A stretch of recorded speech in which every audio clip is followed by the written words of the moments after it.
চলে আসছি নতুন একটা ব্লগ ভিডিও নিয়ে। আমি মাম্পি প্রোফাইলে সবাইকে স্বাগত। আজকে সকাল থেকে আমি ব্লগটা স্টার্ট করতে পারিনি, মানে বাড়িতে এত কাজ ছিল আমি স্টার্ট করতে পারিনি। তো বিকেল থেকে ব্লগটা স্টার্ট করছি। তোমরা ভাবছো আমি হঠাৎ এত কেন সেজে ব্লগ করছি। অ্যাকচুয়ালি আমি সেজে ব্লগ করি না, আজকে আমি ভিডিও বানাবো, সেই জন্য একটু বিকেলবেলা তাড়াতাড়ি ঘুম থেকে উঠে গেছি, একটু সেজে নিয়েছি। আর জামাটাও ভাবছো এত মানে হাউল কাপড় মানে বড় কেন, অ্যাকচুয়ালি এটা আমার বরের জামা। কেন জানি না, মানে বরের নতুন কিছু জামা কিনলে আমারও মানে জামাটা পরার একদম এনার্জি ভীষণ বেড়ে যায়। জামাটা ভীষণ ভালো লাগছে, তাই ভাবলাম ওর জামা পরেই আজকে ভিডিও বানাবো। এটা নিয়ে আমার মানে কোনো বাজে কিছু বলার নেই। কি হচ্ছে? চকলেট। চলো, আমার মেয়ে আবার চলে আসে চকলেট খাবে বলে। চলো ওকে চকলেটটা দিয়ে আসি, তারপর তোমাদের সাথে কথা বলছি। দাঁড়াও, এতগুলো চকলেট থেকে আর একটা চকলেট মাত্র রয়েছে। প্রত্যেকটা চকলেট প্রত্যেকদিন খাওয়া ভালো নয়।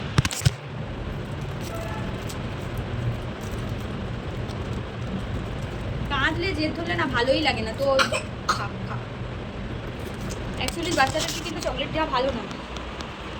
আমার ঘরের হাল নেই একদম। ভিডিওটা করতে গিয়ে জামাটা করতে গিয়ে একটা জামার বদলে 10টা জামা চেঞ্জ করে দিয়েছি, দিয়ে জামাটার একদমই হাল নেই। চলো দেখতে থাকো কি করি পরকে পর। আপাতত আমি তো এখন রেডি হয়ে গেছি। আমার দেখতে কিন্তু এতটাও সুন্দর নয়, তবে এখানে আমি কিছুই মেকআপ করিনি, এখানে একটু ব্লাশার লাগিয়েছি আর কিছু লাগিয়ে লাল লাল হওয়ার জন্য। আমার কিন্তু দেখতে অতটাও সুন্দর নয়, কিন্তু তারপরে একটু মেকআপ করছি। ফিল্টার তো লাগাবো জানি, তো সেই জন্য জামাটা পরে কেমন লাগছে অবশ্যই কমেন্টে জানি। ছেলেদের জামা তো কী হয়েছে, পরা তো যাই বলো, আর পরে জামা পরার মজাটাই আলাদা। চলো দেখতে থাকো কী করতে থাকি সারাদিন। বলাটা একদম ফুল। বিকেল থেকে আমি রাত অবধি কী করি চলো তোমাদের সাথে শেয়ার করবো। চলো দেখতে থাকো। দেখো আমার ঘরের হাল, চারদিকটা এখন পরিষ্কার করব, তারপরে ভিডিওটা বানাবো, নয়তো মানে হবে না। আর এই যে দেখো ট্রেন যাচ্ছে, ট্রেনের আওয়াজে আমি ভয়েস দিলেও মানে ঠিকঠাক শোনা যাবে না। ওখানে আমাদের এখানে খুব কাছে ট্রেন যায়, ট্রেনটা যাচ্ছে কিন্তু দেখতে সুন্দর লাগছে। এখন বিকেল 5টা 10 হয়ে গেছে, তাও রোদটা দেখো জাস্ট। আমার মেয়ে দেখো ঘরে জুতো পরে চলে আসছে, আয়না দেখে কী সব বকবক করছে। মানে আমি একটা করে কাজ করব আর ও একটা করে মানে বাড়াবে, এরকম চিন্তাধারা করেই নিয়েছে। ওই যে দেখো আমার জুতো পরে কেরম করছে। যে আমার ভিডিও করা কমপ্লিট হয়ে গেছে, এবার আমার বরের জামা টামাগুলো বুঝাতে হবে, নয়তো আমাকে এসে ভীষণ বকবে, কারণ ওটাও নতুন জামা। আর সত্যি কথা বলতে ওর জামা পরে আমি ভিডিও করছি, ও একদমই জানে না। ওপরে দেখো এইগুলো এইগুলো এইগুলো সব কিছু এখন বুঝাতে হবে। চলো দেখতে থাকো। ওই জুতোটা ফেলে দিচ্ছিস কেন করে? পাকাবো মানে কাজ বাড়ানো সবসময়। এখানে কাজ করতে করতে পাগলা হয়ে যাবে লোক, ও ওখানে কাজ বাড়াতে থাকে। দুপুরে তো ঘুমানো হয়নি। ও মারবো আমি, কিন্তু বলে দিলাম। তুমি যত বড় হচ্ছে বদমাশি হচ্ছে। ভালো করে পাঠটা করে রাখছি, ও পাঠ করে রাখছিল একবার, আমি যদি খুব অন্যভাবে পাঠ করে রাখি ব্যাপারটা আলাদা দেখি।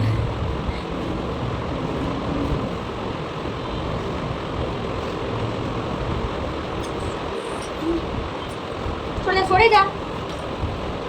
এটা পরে একটা ভিডিও বানিয়েছিলাম, যেটা সরটা নিতে পারিনি।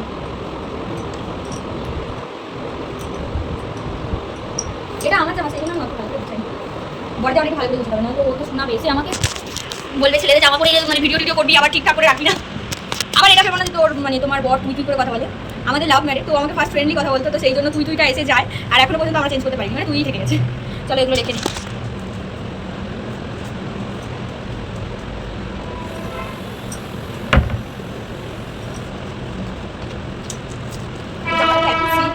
গুছাচ্ছিস কেসে এরকম আগে ভালো করে বুঝলাম।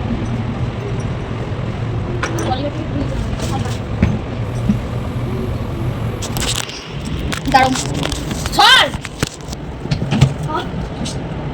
এই তো আমি তো জানি জল ফেলে গিয়েছি, মানে জলের মুচিটাও খুলে রাখছিল না পড়ে আসতো। আটটা পারি একটা জিনিস করতে না। ওই মুখে মুখে তর্ক করবি না আমার সাথে। এই স্নান করবি? আমার মেয়ে না স্নান করতে গেলে ভয় পায় বলতে ওর ঠান্ডা লাগে। ওর কি জন্য ঠান্ডা লাগে নিজেই বুঝতে পারি। গরমটা কিন্তু প্রচুর পড়েছে।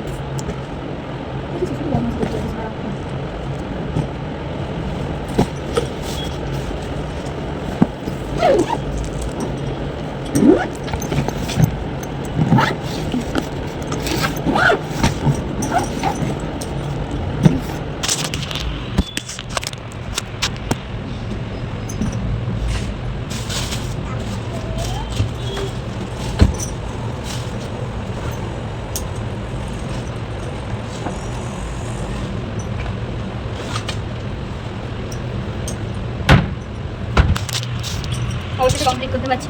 এবার পুতুল নিজের জায়গায় রাখবো। রেখে ফের স্নান করতে হবে, এত গরম হচ্ছে স্নান না করে থাকা যায় না।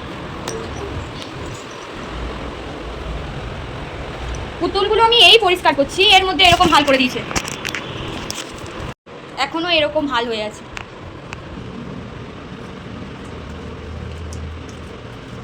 ক্লিপগুলো একটাও রাখিনি, সব ক্লিপগুলো একদম হচ্ছে লোকের ঘরে ফেলে দিয়ে আসবো, এটা করবো ওটা করবো।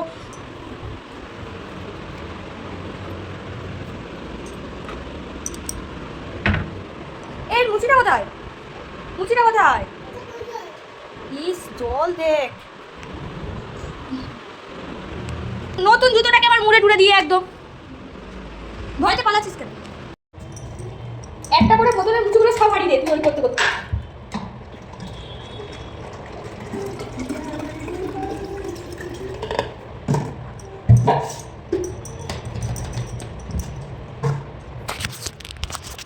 চলো জলের বোতলটা নিয়ে ঘরে যাই।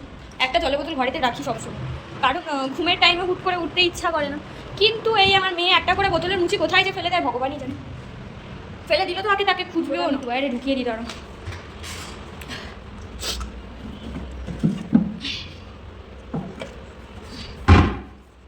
বিকেলবেলা না ঘরটা ঝাড় দিলে হয় না, ঘরটা না ঝাড় দিলে হবে না, ঘরটা পুরোপুরি ঝাড় দিয়ে নি। কিন্তু পুরোপুরি ক্লিন হয়ে গেছে, বাইরেরটাও ক্লিন হয়ে গেছে দেখতে পাচ্ছ। আর আমি একটু স্নান করে আসি, স্নান করে এসে তোমাদের সাথে দেখা করছি, কারণ এই যে মুখের এগুলো তুলতে হবে তারপরে, কারণ আমার মুখে না যেটি ব্রণ টোনো বেরিয়েছে এই যে, সেই জন্য মেকআপ বেশিক্ষণ রাখবো না, স্নান টান করে আসি। আর গরমটা অতিরিক্ত পড়ছে, যেখানটায় রোদ তো দেখলেই বুঝতে পারছো তোমরা, গরমটা অতিরিক্ত পড়ছে। আমি স্নান টান করে এসে তোমাদের সাথে কথা বলছি, বাই বাই। আমি চলে আসছি স্নান টান করে, চোখের তলায় কাজলগুলো এখনও ওঠেনি ভালো করে, আজকে না গরমটা অতিরিক্ত পড়ার কারণে মাথাটা যন্ত্রণা হচ্ছে, তাই না আমার মাথায় হয়ে গেছে।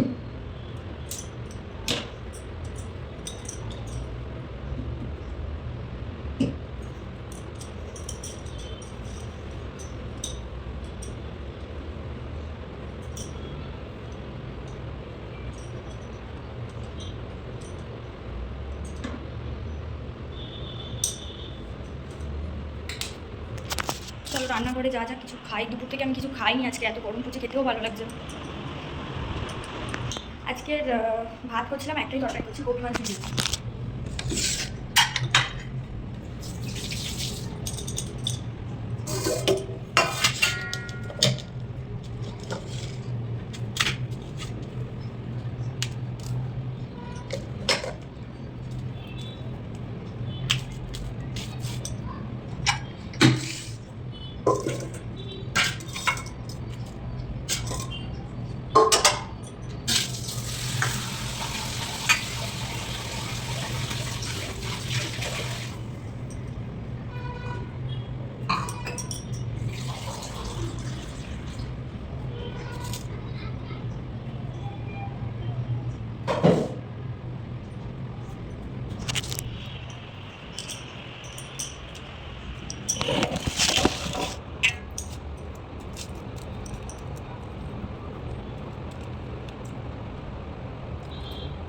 এখানে আমি তো খেতে বসে গেছি, যেহেতু দুপুর থেকে কিছু খাইনি, ভীষণ খিদে পাচ্ছিলো বিশ্বাস করো, মানে ঘুম ধরবে না এরকম ভাব ছিল, তো সেই জন্য বিকেলে উঠেই আমি খেয়ে নিয়েছি আগে।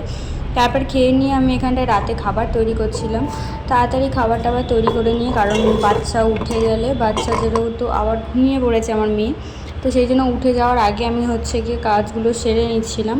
এদিকে রাতের খাবার আমি তৈরি করছিলাম, রুটির তরকারি করছিলাম, আর রুটি দিয়ে যে রোলটা তৈরি করে আলু দিয়ে সেটা তৈরি করছিলাম।